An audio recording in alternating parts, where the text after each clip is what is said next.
Assalomu alaykum. Avvalambor aylanma pulga qiziqadigan akalarimiz uchun mana bitta pulugimiz tayyor bo'ldi.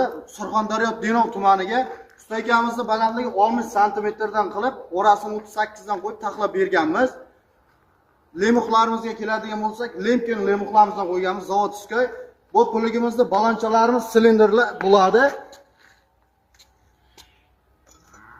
Balonchalarimiz silindrli bo'ladi. Samonlar, o'tlar tiqilib qolmaydi. Usta akalarimiz balandligi yaxshigina. Kimga shunaqa sifatli xizmatlar kerak bo'lsa, ekranga yozib, ekrandagi nomerlarga murojaat qilaverasizlar. Yana bitta pulugimiz bor, tayyor. Mana bunimizni ham sotiladi srochniga. Bu pulugimiz Belarus 1025, 952, 892 puluglar traktorlarimizga tushaveradi. Srochniga pulug so'rab turganlarga ekrandagi nomerlarga murojaat qilaverasizlar. O'zbekiston bo'ylab 12 ta viloyatga yetkazib berish dastlabki xizmatlari bizda mavjud.